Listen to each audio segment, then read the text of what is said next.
पत्नी सीता एक दिन बगीचे में बैठी थीं। उनका मन बहुत भारी था। वो सोच रही थीं कि क्या सच में गरीब होना कोई अपराध है। उन्हें ऐसा महसूस होता था जैसे उनके पास कुछ नहीं है, लेकिन महेश हमेशा उनकी हिम्मत बढ़ाते थे। महेश ने एक दिन सीता को आश्वासन दिया, देखो, एक दिन लोग हमारे साथ रहना चाहेंगे, भले ही हम मजदूर हैं। महेश का यह कहना उनके दिल को जादू की तरह छू गया। ऐसा लगा जैसे उन्हें एक नया उत्साह मिल गया। महेश और सीता की कठिनाइयों के बावजूद महेश हमेशा मुस्कुराते रहने की कोशिश करते थे। वह जानते थे कि मुश्किल समय में सकारात्मकता ही सबसे बड़ा साथी है। इसलिए वह हमेशा कुछ अच्छा सोचना चाहते थे। एक रात अचानक बारिश शुरू हो गई। महेश और सीता ने अपने महत्वपूर्ण सामान को सुरक्षित रखने का निर्णय लिया। उन्होंने सोचा कि यह उनके परिवार के लिए जरूरी है और इस तरह उनकी सोच और जिम्मेदारियों का पता चलता है। लेकिन महेश का भाई उनके सामान को रखने से मना कर देता है। यह पारिवारिक संबंधों की जटिलता को दिखाता है। महेश और सीता की चिंता और बढ़ जाती है। लगता है कि मदद नहीं मिली तो क्या होगा। जब बारिश खत्म हुई, महेश को काम नहीं मिल पाया। यह उनके लिए बहुत मुश्किल था क्योंकि उनके पास पैसे की जरूरत थी। इस स्थिति ने उनके संघर्ष और कठिनाइयों को और अधिक उजागर कर दिया।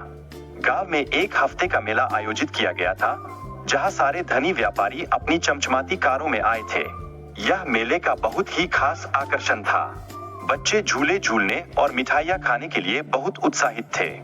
लेकिन एक दिन एक व्यापारी की कार बारिश के कारण कीचड़ में फंस गई। वह बार बार कोशिश करता रहा, लेकिन उसकी कार नहीं निकल पाई।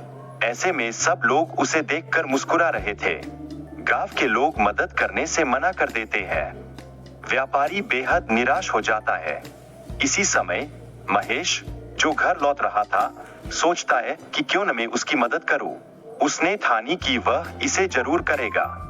लेकिन मूसलाधार बारिश के कारण महेश की अपनी कार भी फंस गई थी। वह मदद के लिए लोगों को पुकार रहा था, लेकिन कोई उसकी मदद करने के लिए तैयार नहीं था। दिल में उम्मीद होते हुए भी वह साहस नहीं हारना चाहता था। फिर जब व्यापारी हरिदास महेश के पास आया, तो महेश थोड़ा डरा हुआ था, लेकिन हरिदास ने उसे आश्वासन दिया, कोई बात नहीं, मैं तुम्हारी मदद करूंगा। उसने महेश को अपनी कार में घर जाने का प्रस्ताव दिया। महेश ने हरिदास को बताया, मेरा घर बहुत पुराना और टूट जाता है। लेकिन फिर भी हरिदास ने महेश के घर जाने का फैसला किया। इस तरह से उनके बीच एक नया रिश्ता बनने लगा। महेश की पत्नी सीता ने मुश्किल समय में हमेशा उसकी मदद की और उसे हिम्मत दी। उनका समर्थन हमेशा उनके जीवन में एक मजबूत पुल की तरह रहा, जो उन्हें आगे बढ़ने में मदद करता था। एक दिन महेश को शहर में काम करने का एक बड़ा अवसर मिला।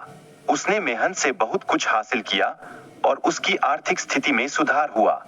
इस सफलता ने उसके आत्मविश्वास को बहुत बढ़ाया।